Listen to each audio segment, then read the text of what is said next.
Hello. Today, time for another vlog. I thought today I would talk about addiction, or addictions, but not the usual sort, like illegal drugs, which I guess we all know about or have heard about, but others which are common in our society, but which actually most people either don't know about or don't acknowledge. So let's get started. Now obviously we are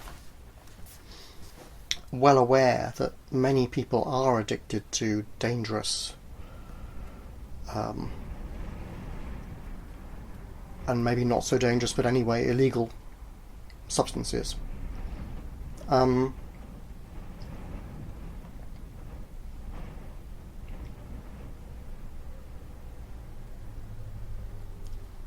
But there are in fact many addictions running rampant in modern society,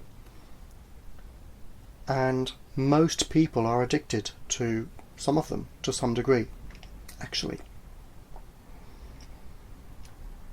Now I want to talk a bit about neurotransmitters, because these are primarily how addictions work. I mean, not exclusively, but largely. There are about 5, I think, neurotransmitters that are involved, but the main one is dopamine. And the way it works is you do something and it triggers a dopamine hit in the brain, and the brain interprets it basically as pleasure. Right. And therefore it bends you a little bit more towards doing that thing again. And the problem with this mechanism is it's from our animal ancestry. It's a mechanism used by so many creatures, okay? And it is not forward-looking. It, in common with the rest of nature outside humans, it seems, there is little to no ability to consider the longer-term outcome of one's actions. So the brain gets slightly reprogrammed every time to search for these short-term hits, rather than what is actually good for you in the long term. What is good for you is just not a consideration, only the fact that it is pleasurable, and hence things become addictive. There's more to it than that, because some things boost you and then bring you down to lower than you were to begin with, and hence you need to use them again to get back up. Nicotine is like that, caffeine is like that. They also hit dopamine and some of the other neurotransmitters as well. And when you don't take them, you sink back down and you start to crave. And it's a vicious circle. And it is largely outside your free will. Not totally entirely. Most people, when push comes to shove, can go cold turkey or whatever it takes to get out of it. But really, in practice, that doesn't happen very much. And in practice, it needs considerable help. Medical help, psychological help, all sorts of helps. But I want to talk about some of the less well known but actually much more pernicious addictions that are widespread in our society. So we know, okay, there are people on stuff, right, substances, and they typically need medical help and psychological help and probably financial help and all sorts of help, because those addictions are so powerful that they lose all motivation for everything else.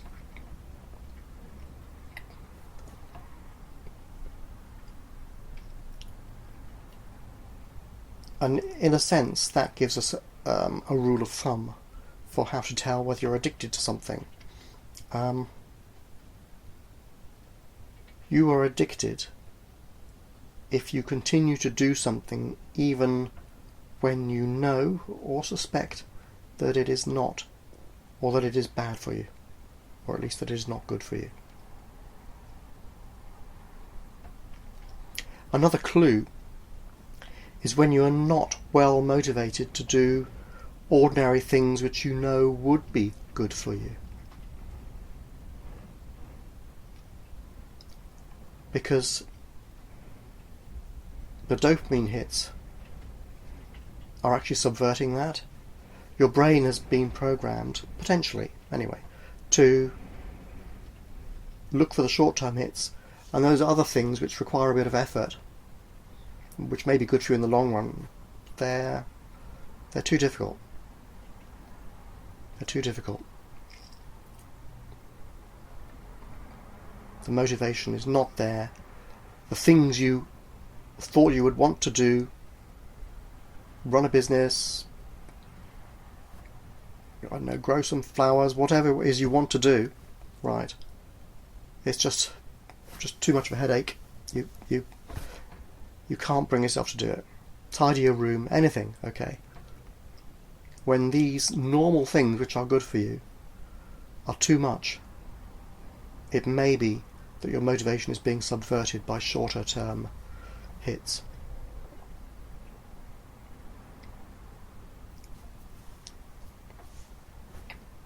Let's just look at some of the ones that are prevalent in our society, shall we?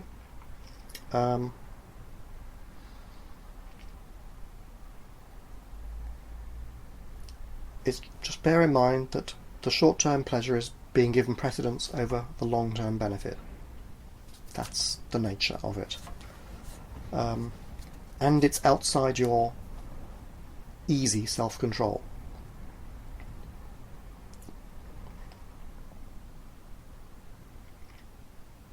How about watching TV? Instead of doing something to benefit your life, you'll sit there, maybe binge watch stuff frequently. I mean, once in a while, why not, okay? And that's probably true with most of these addictions. Once in a while, it's not a big deal. But if it subverts and wastes all your time, when you could be doing something with your life, maybe it's not beneficial, and in fact you'll probably find it's not even all that pleasurable after a time. But it's still easier than doing something useful. Computer games, Second Life, World of Warcraft, some people are super addicted to those things. I suppose mine is Civilization 6.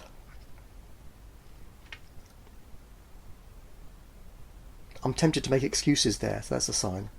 Like, oh, it's not so bad. I can stop it if I want to.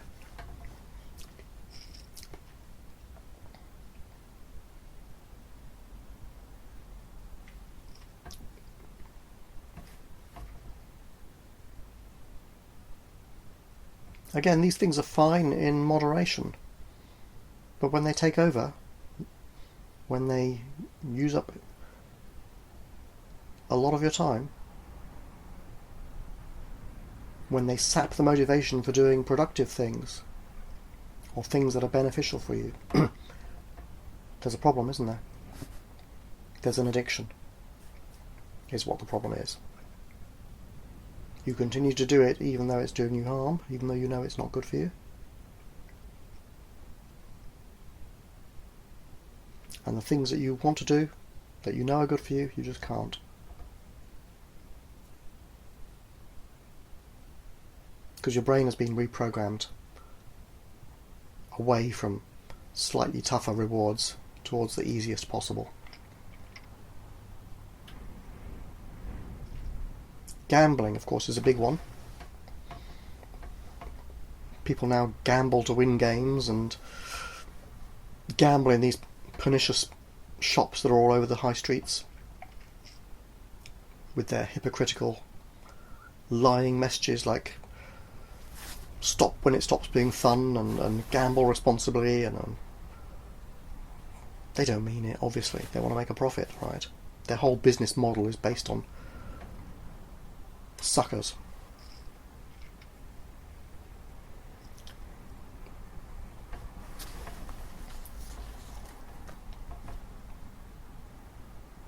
People who can't help themselves, actually. Again, it doesn't hurt to maybe do the national lottery once a week or something. Why not? You know the odds are against you, but you're not going to miss a couple of pounds. In this country, anyway. It's a long shot, and why not? But if you're spending like £50 a day, every day, something's wrong, something's wrong. You know? Facebook, Instagram, forums like Reddit, social media in general. The way they do it is you get a little dopamine hit when you see that somebody has liked your stuff. It's good for your reputation amongst your peer group. You get a dopamine hit. And it's fairly easy just to flick through the phone and do stuff. And oh, I'll like this friend's stuff because it shows that I'm interested in their rubbish, right? Okay. And they're busy there, all showing off how great their lives are when their lives are not great because they spend their whole time on social media doing nothing. Okay. Their lives are a ruin, probably. It's all lies and garbage. Yeah, and these companies know it. Facebook was set up in the full knowledge that it was going to give people little dopamine hits with these likes. And what's astonishing is how well it works. People are walking around. They go out for a walk, okay, to enjoy the scenery, they think. And instead, they're on their phone. Boop, boop, boop. They miss it all.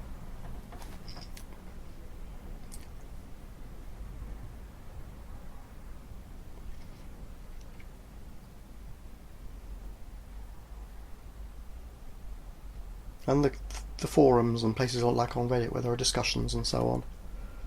Sometimes they're interesting, yes, but are you just actually wasting your life? There's useful information, they're informative, it can be stimulating for your brain, but it can be a waste of time.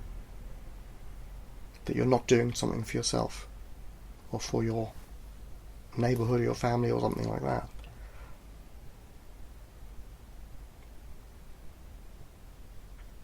Is it good for you to be spending the time, or is it not?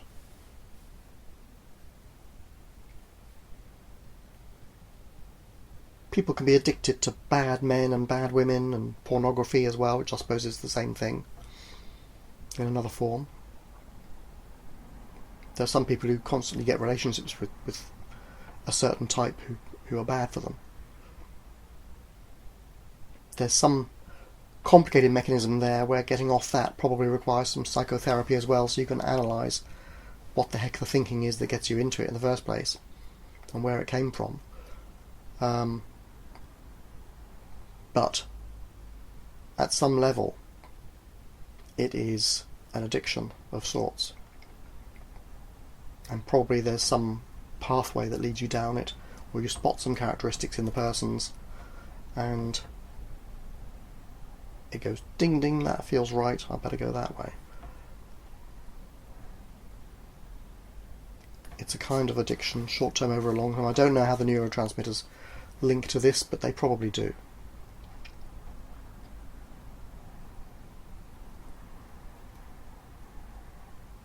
Alcohol, of course. Another drug as far as I'm concerned. Again, it's okay once in a while, but lots of people get themselves hooked on it. And yes, it ruins their lives. And it saps their motivation for anything else. And they pretend, oh, let's go for a drink, it's all going to be great, and they don't like it. Very strange. but it's providing hits, and it's sapping motivation for doing other things.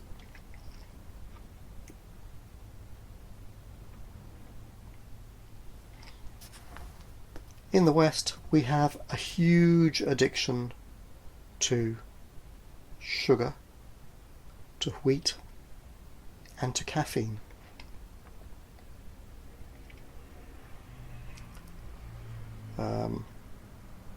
As well as wheat, there are some other grains which have similar effects on the neurotransmitters. Spelt, I think barley does. I don't think oat does. I'm not sure about oats. I don't think it does. But certain grains do, and you will find corn, I think, does. When you look at most manufactured food, nearly all of it, right, even slices of meat like ham, you find there's added sugar, and sometimes there's breadcrumbs on the outside. The food manufacturers add sugar and wheat flour to as much as they possibly can. I mean, it is in foods you would not imagine when you look at the ingredients. It's incredible.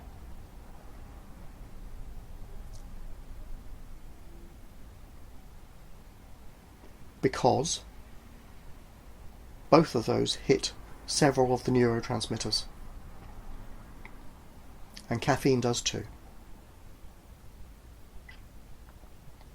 And caffeine is one of those ones which boosts you but brings you down afterwards, so you want more of it. What caffeine really does is prevent your body from taking rest, so that the parts of your brain, the receptors in your brain which tell you need to rest, are blocked by caffeine. So you don't need to rest. Instead, you keep working and working. And then when the caffeine wears off, you're exhausted because you haven't been resting when you should have. And so what you do is take more caffeine. And your brain thinks, hey, what's happening? This rest mechanism isn't working. I'm going to make more receptors.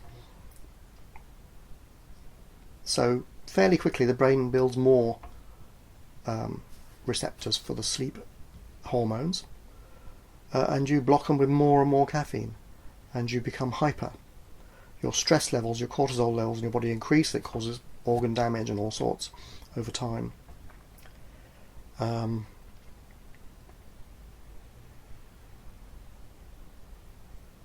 You end up not being able to work without having to drink some caffeine, just so you can get back to feeling like 70-80% of normal, in fact. And then you can work for a while. But you're exhausted, you're not resting properly, your sleep is disrupted because of this. You don't sleep as well. It's a disaster. And how do the food companies get us addicted to it? Why, they put it in children's drinks and foods. Coca-Cola, obviously, Tangos and 7-Ups and stuff like this. Most of these things have caffeine in them at quite high levels. Energy drinks, things that children can have and do. So that by the time they're 13, 14, 15, they're addicted as well. I'm sure they may not be drinking much tea or coffee. Maybe they have some, that's okay. Once or twice a day is maybe alright. I don't know what the safe level is. It probably differs from one individual to another. Some people are just on it constantly.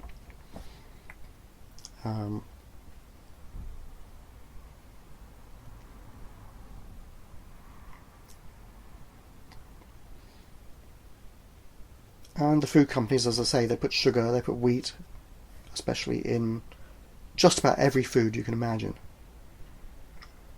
Really, only fresh food doesn't have these addictive substances in them. Fresh fruit does, of course, have sugar and fructose, which is also harmful. In nature, they appear in roughly equal quantity, but in manufactured foods, we have high fructose corn syrup added, which can be like 20 times as much of it as you might get in nature, and it overbalances the amount of sugar. You're supposed to have sugar and fructose roughly in equal quantities, or glucose and fructose in roughly equal quantities, but we tend to overbalance it on the fructose side, actually, on some foods, and too much glucose in others, and it messes up our metabolisms. So many people get diabetes these days. And it's not strictly their fault, it's the food company's fault, and they're doing it for profit. Once you're addicted to these substances and you don't even know it, it's just in everything. Your body is struggling to deal with it. Some people's bodies can handle it to some degree. Others, they get diabetic. And it kills them because they can't pull themselves off the sugars properly. For a start, it's in everything, and secondly, it's addictive. So your brain subverts your free will and makes you do things because they are pleasurable. It's really hard to stay conscious and not go with the cravings. And the cravings are very strong. They are stronger than most people's free will.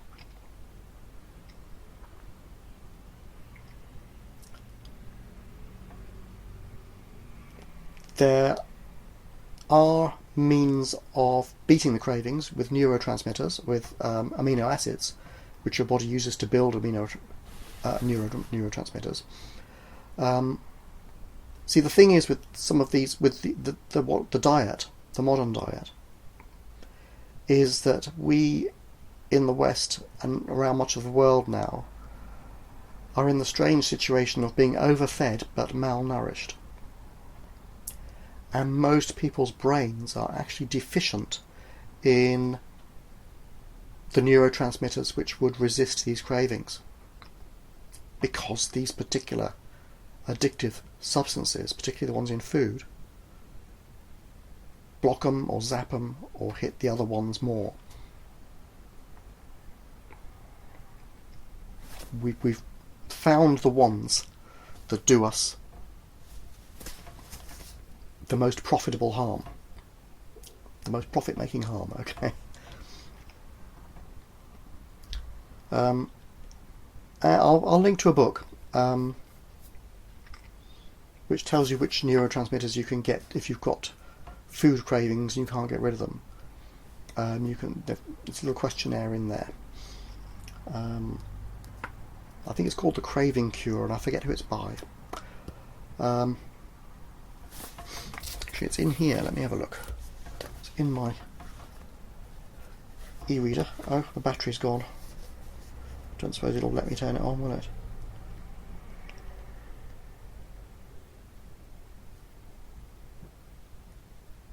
Don't think so. No, it's doomed. I can't tell you. I'd have to go onto my other addictive device here and see what I can see here. Hang on. I'm sure I've got it here somewhere. Because I got it from Amazon. I can look at my orders, I suppose. It's The Craving Cure. Identify your craving type to activate your natural appetite control. It's by Julia Ross MA, who has worked in an obesity clinic for an addiction obesity clinic for 30 years or something. And they found a method of re-establishing the correct neurotransmitters in your brain, restoring the deficient ones. Because when you're eating a lot of this modern productive food, something like 60% of the normal American's diet contains zero nutrition. It has sugar, it has energy, but no nutrition, almost nothing, right? So people are actually, their brains are actually deficient. The neurotransmitters that tend to be deficient are the ones which we would obtain from meat. So in the human diet up to roughly the 1950s, we would eat plenty of meat and vegetables and stuff like that. Not much fruit, a little bit. Fruit has the problem of too much sugar, especially for diabetics. And up to then we were not getting the high level of cancers and heart attacks and so on that we do now, and obesity, of course. People would eat 3 square meals a day, as they called it, 3 full-on, proper cooked meals per day, and not get fat. This has gone on for hundreds of years, and before that, back into the Stone Age actually, we would eat lots and lots of vegetables and particularly meat. Okay. The Eskimos used to eat 90% saturated fat because they ate lots of blubber from seals and stuff, right? They didn't get heart attacks and obesity. It's a modern phenomenon, and you can see from looking at how the diet changed starting from the 60s onwards. It's the introduction of these manufactured addictive foods. That's when it began to change. And particularly in America with the high fructose corn syrup introduction under Nixon.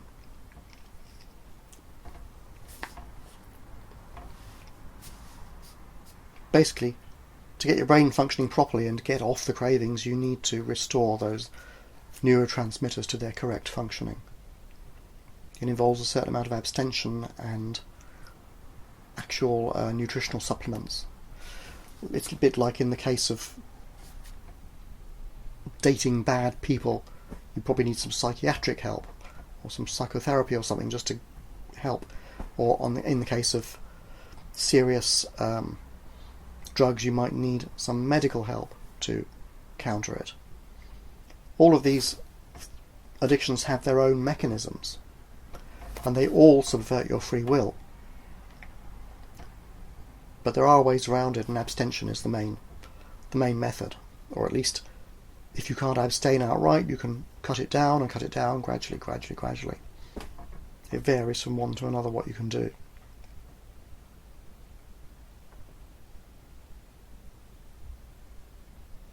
So remember, you are addicted if you continue to do something when you know or suspect that it is bad for you, and you're addicted if you don't do things that you know are good for you, or you might be addicted if you don't do things that you know are good for you, possibly because your motivation has been subverted by an addiction. Right? You're doing short-term hits instead of long-term benefits. Comments? Do you agree? Am I right? Do you have any other addictions that I've missed out? Are there ways of tackling them to deal with these short-termism of our brains, our dopamine hits? I'm sure your comments will be interesting. Bye for now.